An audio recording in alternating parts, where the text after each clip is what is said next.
So final problem for the principles of work and energy bago tayo pumunta sa power and efficiency. So very familiar to those who experience the last CFP. Sabi dito, a small block of mass 1 kilogram is released from rest at the top of a rough track. So rough yung track natin, may coefficient of friction. The track is circular arc of a radius 40 meters. The block slides down along the track without toppling or hindi tumutumba, and a frictional force acts on it on the direction opposite to the instantaneous velocity. So the work done in overcoming the friction up to point Q, as shown in the figure, is 150 joules. So take the acceleration due to gravity equivalent to 10 meters per second squared. So for this problem, ang mass daw natin ay 1 kg. Okay? Then, ang radius ng arc natin ay 40 meters. Then, according to the problem, para daw ma-overcome yung friction, kailangan daw natin ng work na 150 joules. So, that is equivalent to the work of friction. Ang tinatanong sa atin dito is A, ano daw yung normal reaction sa point Q? And letter B naman, ano daw naman yung speed ng block natin at Q? So, dalawa yung tanong, sagutin natin to. Okay. So, for letter A, ang tanong sa atin ay normal force. Again, pag force ang hinahanap, magsimula tayo sa Newton's second law of motion. So, tingnan natin. I-drawing natin yung object. Ito yung ating box. Okay. Nagta-travel siya at exactly point Q. Okay. Ito siya. Ito yung Q. Nandito yung normal force sa Q. And Q. Tapos yung weight natin ay still downward. So we have here weight. So mukha lang straight line yan kasi naka-zoom in ano. And then our angle from the horizontal is 30 degrees. Okay, so i-move lang natin ng konti yung figure. So pwede tayong mag normal and tangential motion dito, pwede rin namang rectangular. So, normal and tangential na lang para mas madali.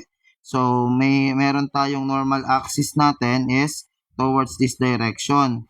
So, andito yung normal axis, nandito naman yung ating tangential axis. So, kung ito ay 30 degrees, therefore, yung matitira dito ay 60 degrees kasi ito ay dapat right triangle. Okay? So, this is 60 degrees. So, gawin natin yung equation of motion. So, the equation of motion on normal axis. So, pag ginawa natin yan, we have positive yung NQ natin, and then yung component ngayon nitong weight ay magiging, pag ganito, this is yung normal component ng weight, at ito naman yung tangential component ng weight. So, minus. Okay? So, minus yung NQ, minus yung weight normal natin, normal component ng weight. Okay? So, ano pa ba yung mga forces? So, parang wala naman na. So, that is equal to MAN. So, our NQ is unknown. Our normal component ng weight is 1 kilogram. Sabi ng problem, ang gamitin daw nating gravity ay 10 meters per second squared.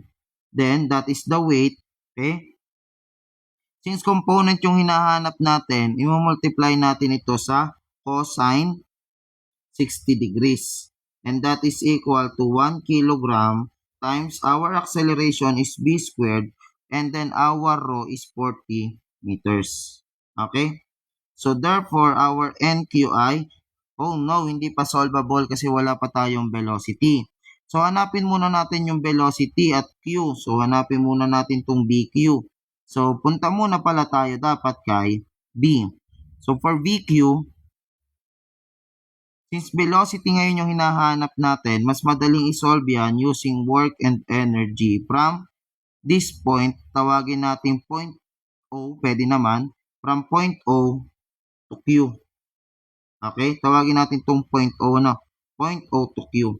So that is the work done from O to Q is equivalent sa 1/2 plus 1/2 ng mass velocity at point O squared equivalent to 1/2 ng mass velocity at Q squared. According to the problem, nagsimula tayo sa rest. So, 0 yung ating initial velocity. At ang mga nag-work lang dito ay una yung weight kasi meron tayong naka-apply na weight. So meron tayong work done by weight. Okay. Pero the question is ano yung distance? Again, pag weight ang pinag-uusapan natin, dapat vertical distance lang. So ito yung ating delta y na gagamitin for weight. And to solve for delta y, ang mangyayari ay magkakaroon tayo ng triangle.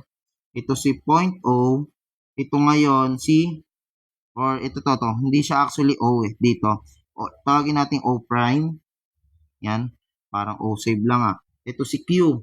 And this is our R na 40 meters. This is our delta Y and this is 30 degrees. So opposite and hypotenuse, so sine 30 degrees is equivalent to delta Y over 40 meters or Y is 40 sine 30 degrees. So okay na tayo dito.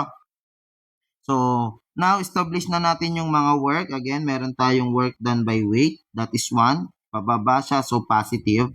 And then according to the problem, may friction. So, minus the work done by the friction. That is equivalent now to 1 half mvq squared. So, yung work done by weight, ang weight daw natin is 1 kilogram times 10 meters per second squared minus luckily, yung work done by friction, ibinigay na ng problem, 150. So, lagi namang minus ito, 150 joules. That is equal to 1 half ng mass natin, 1 kg times VQ squared. So, here we can solve for VQ equivalent to, so we have, hindi natin to na-multiply sa Y. So, i-multiply muna natin ito sa Y. Ang Y natin ay 40 sine 30. So, 40 sine 30 degrees. Okay? So, we have 10 sine 30, 10 times 40 sine 30 degrees minus 150 alpha equal to 1 half ng alpha x squared. Shift solve.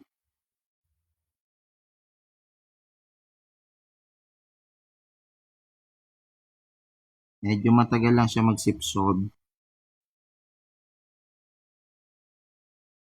Okay, so this was the CFE. Ito yung mga difficulty ng CFE. So, our BQ is 10 meters per seconds. So, andun kaya yan sa choices? Ayun. So, letter C ang sagot natin. So, substitute na natin dito. Since meron na tayong VQ, so, our NQ now is 10 squared over 40. Okay? Tapos ito, pag nilipat ko, magiging plus 10 cosine 60. Our NQ is 7.5 newtons. And this is our answer for this one. At ito naman para dito. Okay? So, 7.5, the answer is C. So, we have now completed our 7 sample problems. So, hopefully, you get something from it. And that would be all. Thank you.